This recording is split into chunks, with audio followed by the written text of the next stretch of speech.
నమస్కారం అండి. ఆధావర్సే సుబానల్లా. Good morning holy spirit. ఓం గోవిందాయ నమః. నమో వెంకటేశాయ. ఓం శ్రీ సాయిరామ్. ఓం నానకాయ నమః. ఓం జీసాయ నమః. ఓం నమో అల్లాయ నమః. అహింస శాస్త్రాస్తేయ బ్రహ్మచర్య. కామము, ఆనందము అంటే సమత్వము, ప్రశాంతత ఒక చోటు ఉండాలి. కామం ఎంటర్ అయిందంటే చాలు, ఒక గర్ల్ ఎంటర్ అయిందంటే మైండ్లో చాలు, ఇంకా వాడు కాన్సన్ట్రేషన్ చేయలేడు. చూడట్లేదు అబ్రాడ్లో పిల్లలు ఎందుకు చదువు, మన దగ్గర అందరూ ఇంజనీరింగ్ చదువుతారు, మెడికల్ చదువుతారు, అందరూ. మరి అదే పాశ్చాత్య దేశాల్లో ఎవరు చదవరు. ఎవరో ఆ చదివేయడానంటే ఇక వాడు నిష్ణాతుడే, ఇక వాడు పైకి వస్తే వాడికి ఒలింపిక్ ఏదో చాలా గొప్పవాడు అవుతాడు వాడు. కానీ ఎవ్వరు కూడా చదవనే చదవరు. ఎందుకు చదవరు? వాళ్ళకి లేనిదేంటి, మనకున్నదేంటి? బ్రహ్మచర్యం. కామము, testosterone is a focus. Concentration ఏమంటారు? టెస్టోస్టెరాన్ అంటారు. నీ యొక్క ఫ్రీ టెస్టోస్టెరాన్ ఎంత ఉంటే జ్ఞాపక శక్తి ఎంత పెరుగుతుంది. ఆ సెక్చువల్లీ బాండ్ ఏది, ఆ టెస్టోస్టెరాన్ ఎంత పెరుగుతూ ఉంటే ఇదంతా తగ్గుతూ ఉంటుంది, నీ కాన్సన్ట్రేషన్ తగ్గుతూ ఉంటుంది. వాడు మ్యారేజ్ చేసుకోకముందే వాడు 10 మందితో వాడు ఫిజికల్ రిలేషన్షిప్ మైథునం పెట్టుకుంటే వాడి యొక్క మనసు, వాడి యొక్క టెస్టోస్టెరాన్ లేకపోతే వాడు అందుకే చదువుల మీద కాన్సన్ట్రేషన్ చేయలేడు, వాడు అందుకే చదవడు.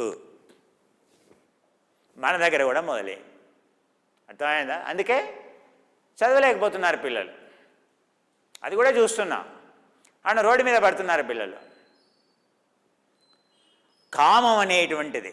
నీ చెల్లెలే ఉందయ్యా, ఎవడో పక్కవాడు వచ్చి నాతో పడుకుంటావా అని అడిగాడు. తీసుకెళ్ళవయ్యా అని అంటావా?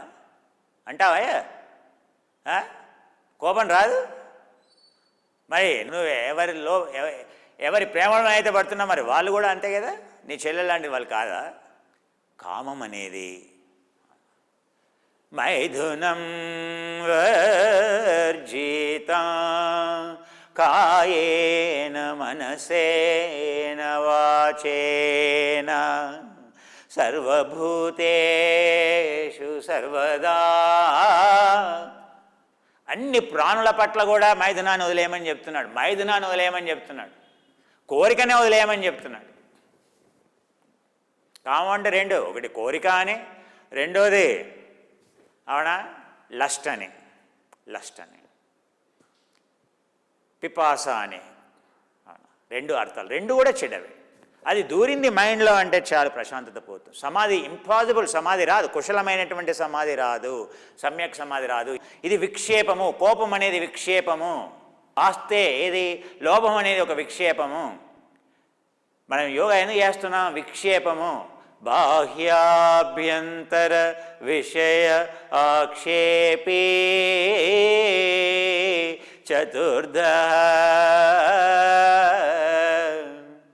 చిత్త నిరోధ ప్రాణ నిరోధ అత వృత్తి నైక్షల్య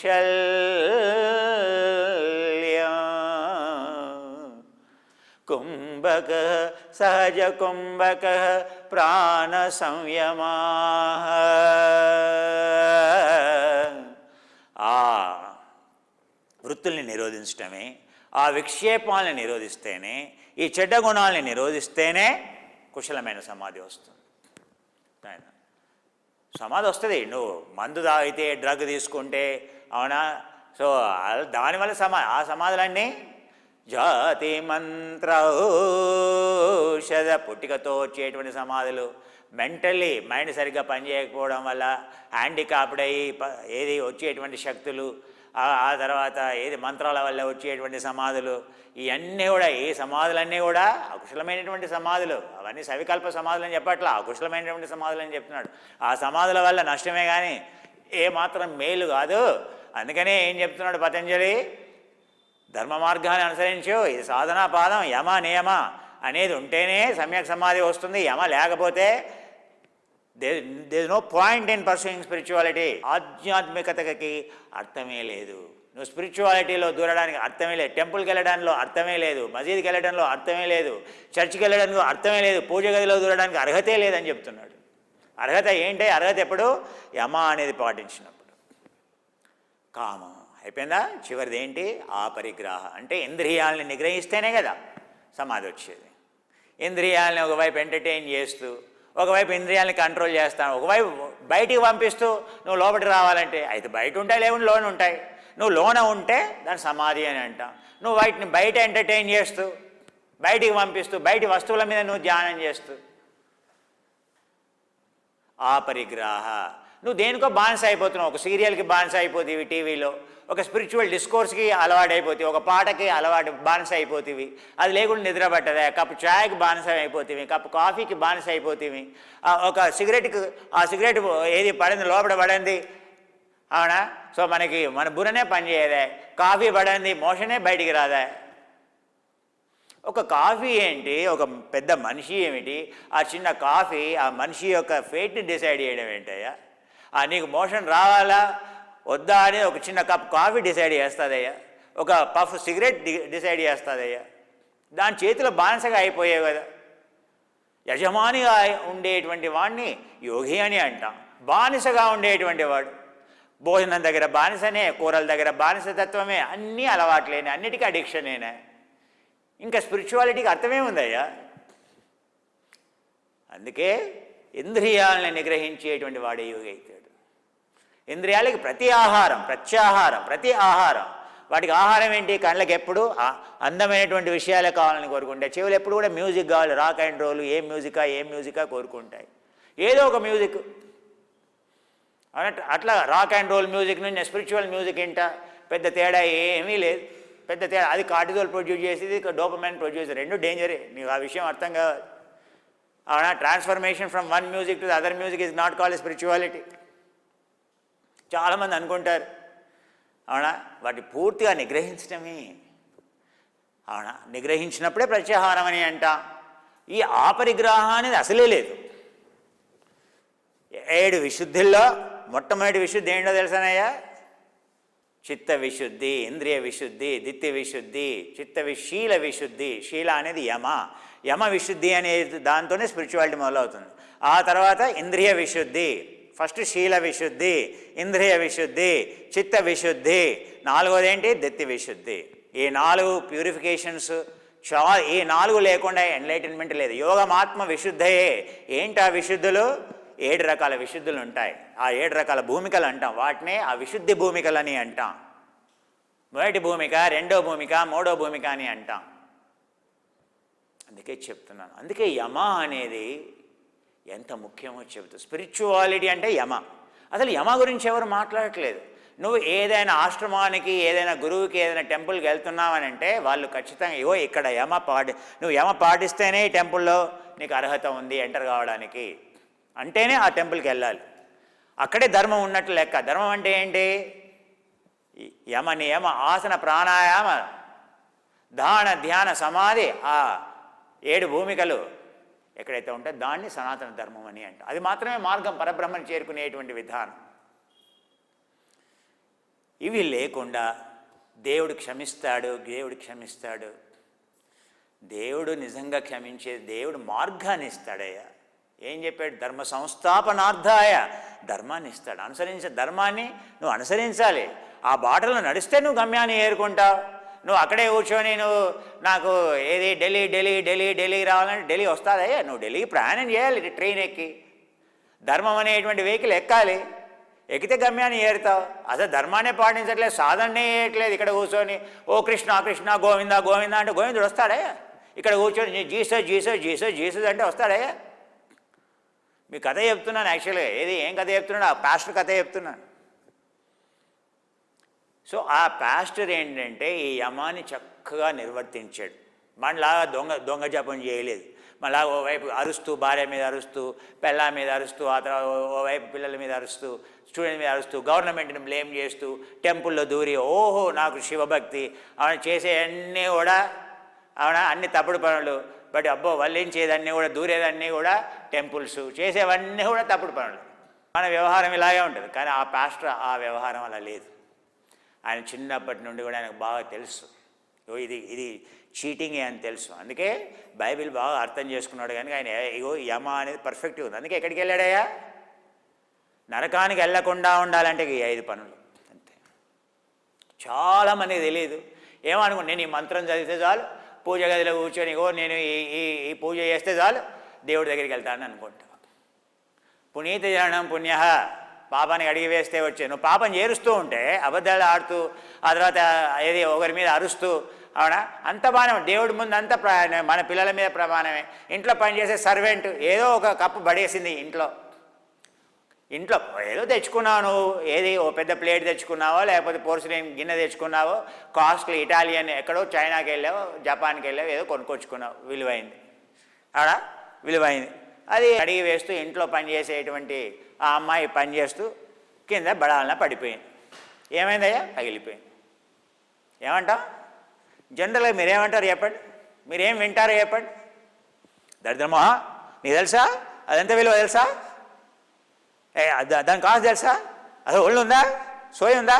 ఏమైనా ఒంటి మీద ఏమైనా ఉందా? నీకు తెలుసా అసలు? మానే వెళ్ళు, ఇలా అరుస్తాం. ఇక్కడ ఆ మనిషి విలువ ఎక్కువ, ఆ ప్లేట్ విలువ ఎక్కువ? ఆ ప్లేటుకున్న కాన్షియస్నెస్ ఎక్కువనా? బ్రహ్మతత్వం ఎక్కువనా?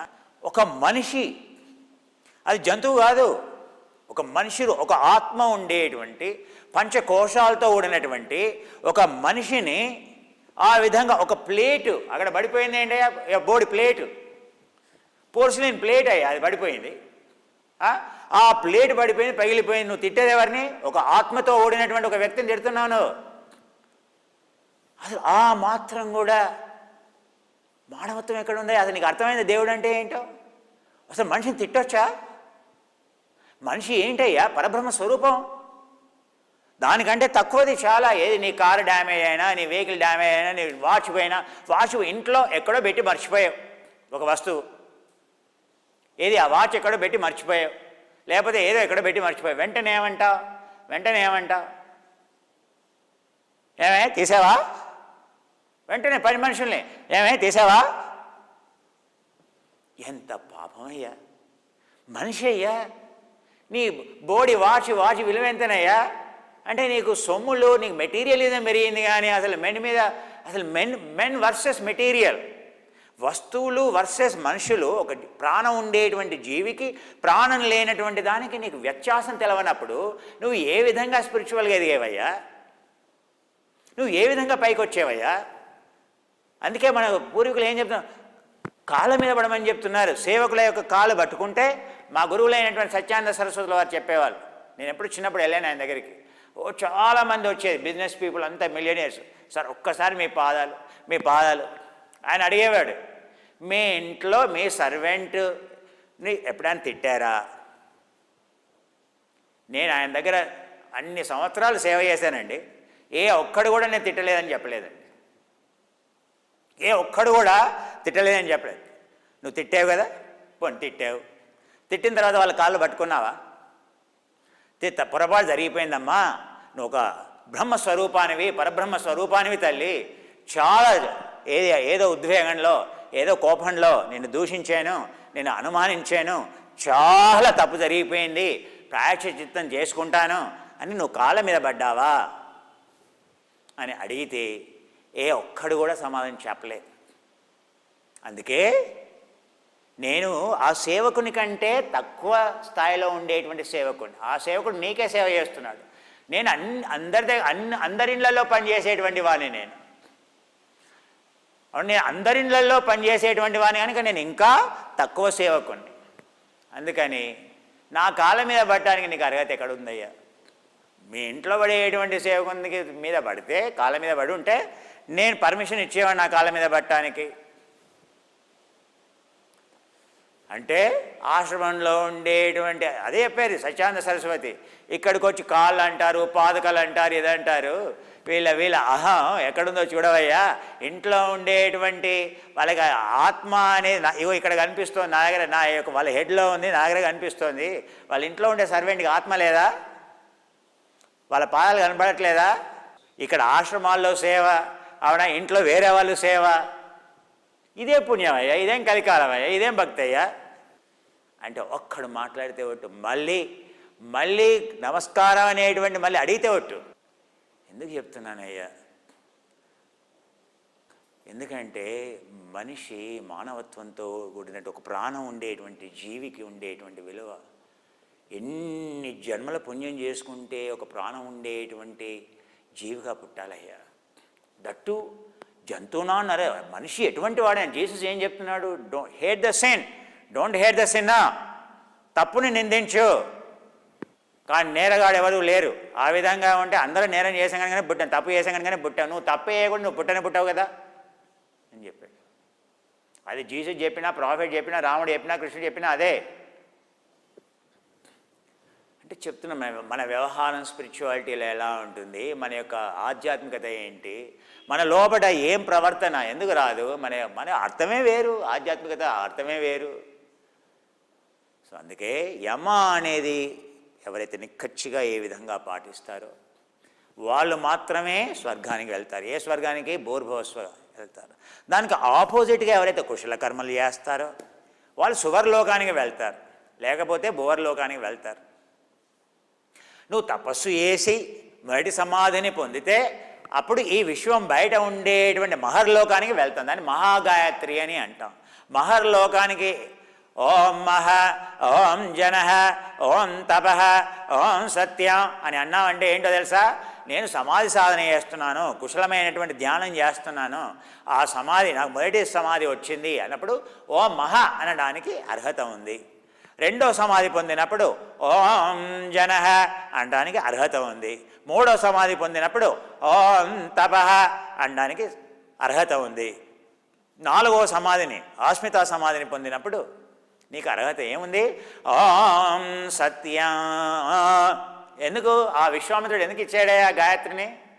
8 సమాధులు పొందినటువంటి వ్యక్తి విశ్వామిత్రుడు. ఆ సమాధిలో కొట్టుకున్నాడు, కానీ ఆత్మవిద్య దొరకలేదు, కోపం పోలేదు. ఆ వశిష్ఠుని దగ్గరికి వెళ్తే ఆ అహం ఎలా తీసివేయాలో ఆత్మవిద్యను చెప్పాడు. అప్పుడు ఆయన బ్రహ్మర్షి అయ్యాడు, అప్పటి వరకు రాజర్షి ఆయన. అందుకే వశిష్ఠుడు అన్నాడు, అయ్యా నువ్వు ఆ 8 సమాధుల్ని నువ్వు చక్కగా సాధన చేసావు కనుక ఆ తర్వాత అది దాటి ఇంకా వెళ్ళావు, నువ్వు అది దాటి పరబ్రహ్మ సాక్షాత్కారాన్ని పొందావు, నీ యొక్క శరీరంలో అమృతత్వాన్ని పొందావు, ఆ రసాన్ని అసవాన్ని నువ్వు జయించావు. అందుకే ఓం భూర్భువస్వః తత్సవితుర్వరేణ్యం యమ అనేటువంటి దాన్ని ఎవరైతే పాటిస్తారో ఇది చదవడానికి అర్హత ఉంది. ఏమని? ఓం భూర్భువస్వః తత్సవితుర్వరేణ్యం భర్గో దేవస్య ధీమహి ధియో యో నః ప్రచోదయాత్. ఇది మామూలు గాయత్రి మంత్రం. యమ నియమ ఎవరైతే పాటిస్తారో వాళ్ళు మాత్రమే చదవడానికి అర్హత. నెంబర్ 1. ఎవరైతే తపస్సు చేసి ఎవరైతే మొదటి సమాధి పొందుతారో రెండో సమాధిని పొందినప్పుడు మహాగాయత్రి చదవడానికి అర్హత లభిస్తుంది. అప్పుడు ఏం చదవచ్చు? ఓం భూ, ఓం భువః, ఓం సువః, ఓం మహ, ఓం జన, ఓం తపః, ఓం సత్యం, ఓం తత్సవితుర్వరేణ్యం భర్గో దేవస్య ధీమహి ధియో యో నః ప్రచోదయాత్. ఓం ఆపో జ్యోతిరసోమృతం. ఆపో జ్యోతిరసోమృతం. ఎవరైతే ఆ మంటను ఆర్పేశారో పూర్తిగా, ఆ రసాన్ని అమృతంగా మార్చారో, అమృతత్వాన్ని పొందారో, పరబ్రహ్మని అల్లాని హోలీ స్పిరిట్ని ఎవరైతే పొందారో, బ్రహ్మవస్వరో బ్రహ్మభూర్భువస్వరో, ఈ యొక్క 31 లోకాలు, ఈ 7 సమాధులు 8 సమాధులతో కూడినటువంటి దీన్ని దాటి పరబ్రహ్మలో లీనమయ్యారు. అప్పుడు మహాగాయత్రి చదవడానికి నీకు ఆస్కారం, చదవడానికి యోగ్యత కలిగింది, అర్హత లభించింది. కలికాలం కదా. అసలు గాయత్రి మంత్రం ఏంటి, అసలు గాయత్రి మంత్రంలో ఉండేటువంటి ఎందుకు విశ్వామిత్రుడు ఆ లోకం ఇస్తున్నాడు, ఆ ఒక్కొక్క అవి సమాధికి సూచికలు. మహర్లోకం అనేది మొదటి సమాధి అని అర్థం అని, లేకపోతే ఆ తర్వాత జనర్లోకం అనేది రెండో సమాధి అనేటువంటి విషయం కూడా తెలియకుండా పోయింది. ఆ లోకంలోకి ఎప్పుడు నువ్వు నీ యొక్క జాబ్ ఫినిష్ చేయలేదు, నువ్వు విముక్తి ఆత్మవిద్యని అవునా, నువ్వు సాధన చేయలేదు. సో కేవలం రావణాసురుని రాగా భస్మాసురుని రాగా నువ్వు సమాధిని మాత్రమే పొందేవు. ఎక్కడ వెళ్తావు? ఆ యొక్క క్షేత్రానికి వెళ్తావు, ఆ 3వ సమాధి లోకానికి, ఆ 4వ సమాధి చనిపోయిన తర్వాత వాటిని ఏమంటే బ్రహ్మలోకాలు అంటాం. ఆ బ్రహ్మలోకానికి వెళ్తావు. చెప్తున్నాను. భూర్భువస్వః అంటే ఎవరైతే స్పిరిచువాలిటీ తెలియదో కేవలం మంచి పనులు చేస్తారో, చెడ్డు పనులు, ఈ 5 చెడు పనులు ఎవరైతే చేయరో, బాగా గుర్తుపెట్టుకోండి. మళ్ళీ ఏంటవి? హింస. రెండోది ఏంటి? అహింస సత్య, అబద్ధాలు ఆడకపోవడం, సత్యాన్నే పలకడం, పరుషపదాలు మాట్లాడకపోవడం, ఒకరి వెనకాల చెడుగా మాట్లాడకపోవడం, వ్యర్థ ప్రసంగం చేయకపోవడం, పిశునాయ వాచ. ఆ తర్వాత 3వది అహింస సత్య ఆస్తేయ, పొరపాటున కూడా నీదంటూ చెందినటువంటి వస్తువును ముట్టుకోవడానికి ఆస్కారం లేదు.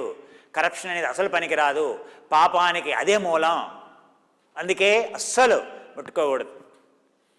ఎవరికైనా ఇవ్వచ్చు, కానీ తీసుకోవాలంటే 100 సార్లు ఆలోచించాలి. ఇవ్వాలంటే అసలు ఆలోచించాల్సినటువంటి అవసరమే లేదు.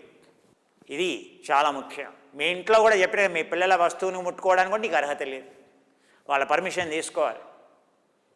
అంత నిక్కచ్చిగా ఒక యోగి యొక్క వ్యవహారం ఉంటుంది. ఆ తర్వాత అహింస సత్య ఆస్తేయ బ్రహ్మచర్య చెప్పాను. బ్రహ్మచర్యం అంటే 2 రకాలు. కామము, ఏది మైథునం అనేది టెస్టోస్టెరాన్ని ప్రిజర్వ్ చేసుకోవాలి. అప్పుడే ఆరోగ్యంగా ఉంటావు, అప్పుడే మజిల్ బిల్డ్ అవుతుంది, అప్పుడే గ్రోత్ హార్మోన్ సీక్రెట్ అవుతుంది, అప్పుడే కాన్సన్ట్రేషన్ ఉంటుంది, అప్పుడే నీ మైండ్ అద్భుతంగా పనిచేస్తుంది. నువ్వు ఇంజనీర్ కావాలా, నోబెల్ ప్రైజ్ రావాలా, జీవితంలో ఎప్పుడు ఆనందంగా ఉండాలి. ఇంకా తర్వాత చివరిది ఆపరిగ్రహ, భోగ వస్తువుల్ని, ఈ సీరియల్స్కి అడిక్షన్ కావడం, అబ్బా ఈ సీరియల్ చూడకుండా వాళ్ళు నిద్రపట్టదు, ఈ ప్రోగ్రాం చూడకుండా నిద్రపట్టదు, ఇవేవి పనికిరావు. దృష్టానుశ్రవిక విషయ వితృష్ణస్య, ఇంద్రియాల విషయాల పట్ల తీవ్రమైనటువంటి వైరాగ్యాన్ని కలిగి ఉండటమే ఏమంటామయ్యా? ఆపరిగ్రహ అని అంటాం. భోగ వస్తువుల్ని దూరంగా ఉంచడాన్ని ఏమంటామయ్యా? ఆపరిగ్రహ. అది టీయే కావచ్చు, కాఫీయే కావచ్చు, అది ఏదైనా కావచ్చు. ఏదైతే వినకుండా నువ్వు ఉండలేవో, ఏదైతే లేకుండా ఉండలేవో, దేనివల్ల బానిసగా అయిపోయావో, ఒక మంత్రమే కావచ్చు, ఆ తంత్రమే కావచ్చు, ఒక గురువే కావచ్చు, అది శాస్త్రమే కావచ్చు, పుస్తకమే కావచ్చు. ఎనీ అడిక్షన్ ఇది అడిక్షన్, నాట్ గుడ్. బాగా గుర్తుపెట్టుకోండి. ఎందుకు సాధన చేయాల్సింది ఏంటి? రాగం కాదు, మోహం కాదు, రాగం పెంచుకోవడం కాదు, వైరాగ్యం పెంచుకోవడం, విరాగం పెంచుకోవడం. ఎందుకు రాగం పెంచుకున్నావంటే ఏంటి? అది డిసైడ్ చేస్తుంది నీ యొక్క ఆనందాన్ని. నువ్వు డిసైడ్ చేయాలి ఆనందం, అది డిసైడ్ చేయడం కాదు, వేరే వాళ్ళు డిసైడ్ చేయడం కాదు, ఒక వస్తువు డిసైడ్ చేయడం కాదు. ఒక గులాబ్ జామ్ నీ హ్యాపీనెస్ డిసైడ్ చేయడం ఏంటయ్యా? ఒక ఐస్ క్రీమ్ నీ ఆనందాన్ని డిసైడ్ చేయడం ఏంటయ్యా? ఒక సిగరెట్ నీ ఆనందాన్ని డిసైడ్ చేయడం ఏంటయ్యా? ఒక ఆడపిల్ల మాటలు నీ యొక్క ఆనందాన్ని డిసైడ్ చేయడం ఏంటయ్యా? నీ బాస్ డిసైడ్ చేయడం ఏంటయ్యా? వాతావరణం డిసైడ్ చేయడం ఏంటయ్యా? అర్థం చేసుకోండి స్పిరిచువాలిటీ ఏమిటో. యమ అంటే ఏమిటి? ఇది యమ. ఎవరైనా చెప్పారండి యమ అంటే ఏమిటో?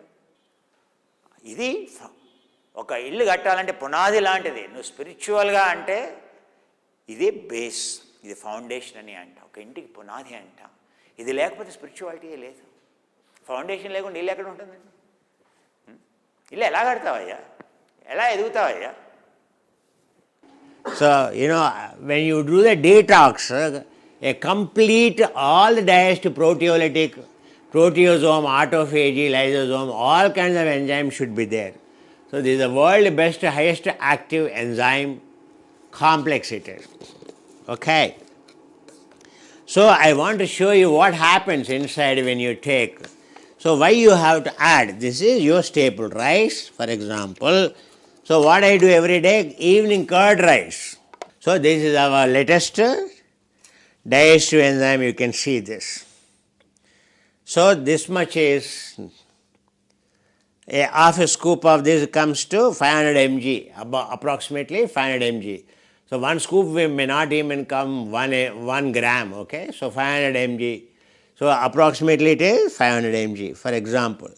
So, now I have added, I should have, if I heat it, it is easy, little bit of water I add, so that it becomes easy. Suppose now I mix curd, and now I added this, little bit I added this. You can see after addition what happens. First I am mixing before I pour the water. Temperature helps. How much temperature? The enzyme less than 65 degrees temperature. So it is anyway, this is cold. But you can see how already digestion started as a mix. At the cold temperature itself, it was very cold. But now you can see how it started liquid. Now this is the rice which you can see. Now I will mix it.